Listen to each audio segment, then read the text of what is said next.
اعوذ باللہ من الشیطان الرجیم، بسم اللہ الرحمن الرحیم۔ میں ہوں محمد جلیل خان مخلص، ماہر مضمون، اور آپ دیکھ رہے ہیں N G S school and college tuitions coaching academy system کا یوٹیوب چینل۔ اردو گرامر حصہ مذکر مؤنث کے قاعدے، پہلا حصے کے بارے میں ہم پڑھ چکے ہیں، اس کی ویڈیو آپ تک پہنچ چکی ہے، ہم شیئر کر چکے ہیں، اور آپ کی کمنٹ سے اور ویڈیو کو بار بار دیکھنے سے آپ کے پسندیدگی کا اندازہ بھی ہو چکا ہے۔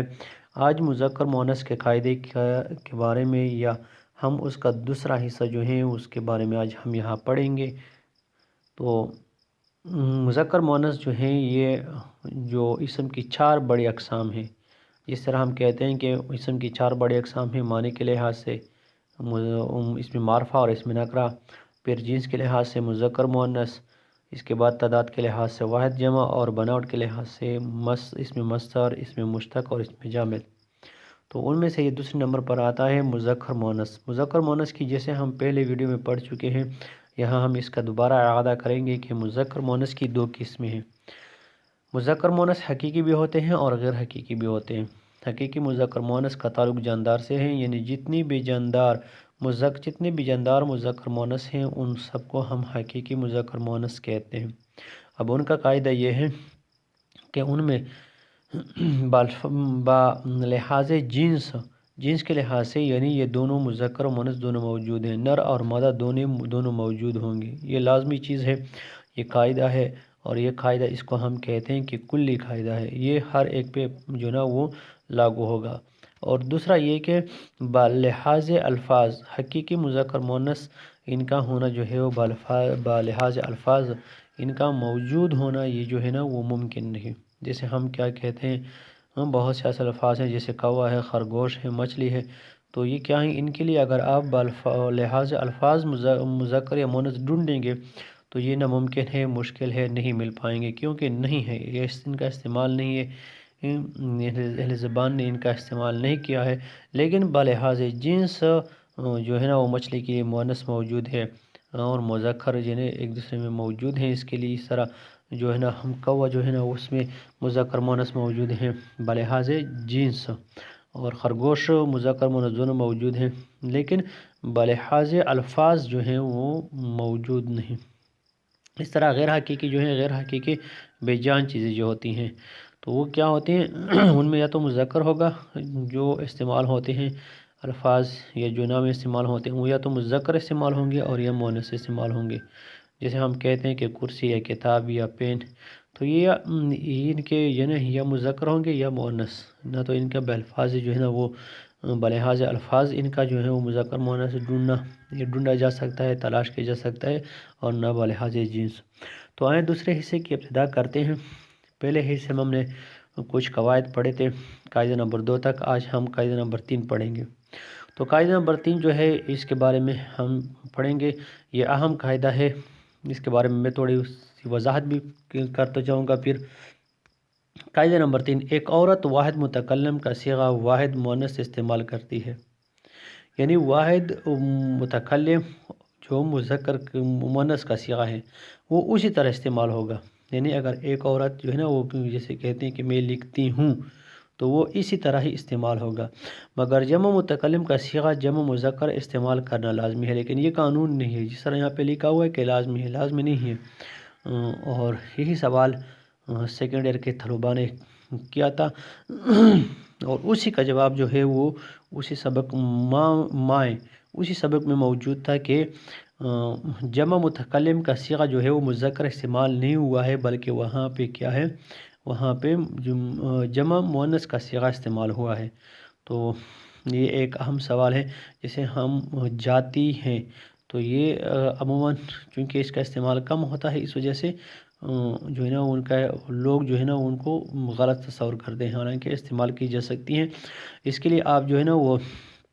سیکنڈ ایئر کی کتاب جو ہے 12ویں جماعت کی کتاب میں، اس میں ایک سبق دیا گیا ہے مائیں، تو آپ اس کا جو ہے نا حوالہ دے سکتے ہیں اس چیز کی، وہاں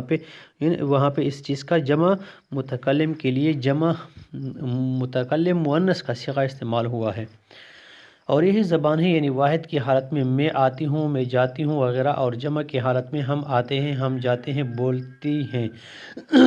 اس کے لیے میں اگر اگلے ویڈیو میں انشاءاللہ اس کی جو ہے نا وہ پک لگا دوں گا، تصویر لگا دوں گا اس کے ساتھ، اور آپ کو جو ہے نا وہ اور بھی وضاحت ہو جائے گی۔ چنانچہ حضرت امیر مینائی رحمۃ اللہ علیہ فرماتے ہیں، شکر آتا ہے زبانوں پہ گلے آتے ہیں۔ شکر آتا ہے زبانوں پہ گلے آتے ہیں، حسرت دل سے یہ کہتی ہیں کہ لے جاتے ہیں۔ اب لے جاتی ہیں اس طرح بھی استعمال کر سکتے ہیں، اور استعمال ہوا بھی ہے، بہت سی جگہوں پہ استعمال ہوا ہے، لیکن چلو اس کو بھی ہم جو ہے نا وہ لاگو کر سکتے ہیں، یہ کلیہ قاعدہ بھی ہم استعمال کر سکتے ہیں، لیکن ضرور نہیں۔ اگر کہیں پہ جمع متکلم کا صیغہ جو ہے وہ مؤنث استعمال ہوا ہے تو بھی وہ غلط تصور نہیں ہوگا۔ قاعدہ نمبر 4، اسم کے مطابق فعل کا مذکر یا مؤنث لانا معمول ہے، یعنی اگر اسم مذکر ہے تو فعل مذکر آئے گا، اسم مؤنث ہے تو فعل مؤنث آئے گا، اسم واحد ہے تو فعل واحد آئے گا، اسم جمع ہے تو فعل بھی جمع آئے گا۔ جیسے کتاب دیکھی، خط لکھا، لیکن جب مفعول کے ساتھ علامت مفعول آ جاتی ہے، اب یہ جو ہے یہ مستثنیٰ ہے، مفعول آ جاتی ہے تو فعل مذکر ہی آتا ہے، جیسے کتاب کو دیکھا، یعنی جب علامت مفعول استعمال ہوگا تو یہ چیز جو ہے، یہ قاعدہ جو ہے وہ تبدیل ہوگا، اور پھر ہم اس کو جو ہے نا وہ مذکر لکھ سکتے ہیں۔ یعنی علامت فعل کے ساتھ علامت مفعول کے ساتھ جب استعمال ہوگا تو پھر ہم اس کو مذکر لکھ سکتے ہیں۔ بصورت دیگر اگر فعل مذکر ہے، اسم مذکر ہے تو فعل مذکر آئے گا، اسم مؤنث ہے تو فعل مؤنث آئے گا۔ امیر مینائی، بے پر و بال ہوں طاقت نہیں اڑنے کی صبا، بے پر و بال ہوں طاقت نہیں اڑنے کی صبا، ایک ذرا شاخ نشیمن کو جھکا رہنے دے۔ داغ پھر اس کے بارے میں کیا کہتے ہیں، پھر ہوا جو کسی کی نظر کو دیکھتے ہیں، لگا کے تیر ہم اپنے جگر کو دیکھتے ہیں۔ قاعدہ نمبر 5 کی طرف بڑھتے ہیں، تو قاعدہ نمبر 5 کیا ہے، تانیث کی حالت میں علامت فعل کے مصدر کو بھی تغیر ہو جاتا ہے، مثلا بات کرنی نہیں آتی، ارباب دہلی اسی کے پابند ہیں، اور اہل لکھنؤ بات کرنی نہیں آتی، بات کرنا نہیں آتی، بات کرنا نہیں آتا، سب طرح بولتے ہیں۔ تو تانیث کی حالت میں فعل کے مصدر کو بھی تغیر تبدیل کیا جا سکتا ہے، اس کو بھی ہم تبدیل کر سکتے ہیں، یعنی بات جو ہے نا وہ پھر کیا ہے مذکر مؤنث ہے، اس کو ہم نے کیا کرتے ہیں مذکر مؤنث فعل کے ساتھ استعمال کیا ہے۔ قاعدہ نمبر 6، محاورے میں جہاں مصدر پورا نہیں آتا وہاں اسم کی مطابقت لازم ہوتی ہے، یعنی اگر مصدر جو ہے وہ پورا استعمال نہیں ہوا ہے تو پھر اس کو کیا کہتے ہیں، اسم کے مطابق اس چیز کو استعمال کرنا چاہیے، جیسے بات کر نہیں آتی، قتل کر نہیں آتا، اس پر لکھنؤ کا اتفاق ہے۔ تو ان چیزوں کو جو ہے نا وہ آپ نے ذہن میں رکھنا ہے کہ اگر مصدر پورا نہیں آتا تو اسم کے مطابق ہی اس کو ہم استعمال کر سکتے ہیں، اور اس میں کوئی قباحت جو ہے نا وہ نہیں ہے۔ قاعدہ نمبر 7، جن الفاظ کے آخر میں الف ہے وہ اکثر مذکر ہوتے ہیں، تو ایسے الفاظ جن کے آخر میں الف آیا ہو ایسے الفاظ عموماً کیا ہوتے ہیں، مذکر استعمال ہوتے ہیں، جیسے دریا، صحرا، بالا، تارا وغیرہ۔ اس میں جو مستثنی الفاظ ہیں یعنی مؤنث استعمال ہیں وہ حسب ذیل ہیں۔ اچھا، تو قاعدہ کیا ہے، قاعدہ یہ ہے کہ جن الفاظ جن کلمات کے آخر میں الف ہوگا وہ کیا ہوگے، وہ مذکر استعمال ہوں گے۔ ہاں ایسے الفاظ جن کو مستثنی حاصل ہے، یعنی وہ ان کے آخر میں الف آیا ہے، پھر بھی ہم اس کو کیا کرتے ہیں مؤنث استعمال کرتے ہیں، وہ کیا ہے، دغا، سزا، حنا، قضا، ادا، بلا، حیا، جزا، رضا، نوا، سبا، ردا، لقا، بقا، جفا، صفا، وفا، پنا، غنا، سخا، عطا، خطا، سرا، بقا، عبا، قبا، ابا، وبا، عزا، فضا، رجا، ثنا، ثنا، دعا دعا دغا غذا عزا شفا خلا ملا خلا ملا جلا دوا بہا دلا ریا جا اکتفا مرحبا التجا ابتلا ابتدا انتہا اقتدا امتلا آسیہ اشتہا اعتنا استعنا کیمیا ریمیا رعایا دنیا عقبہ کربلا پروا شہنا قرنا حجا یعما یسما وویلا مدرہ موتا تمنا انشا ایزا صلی علی صحبہ تولا چون چرا برایا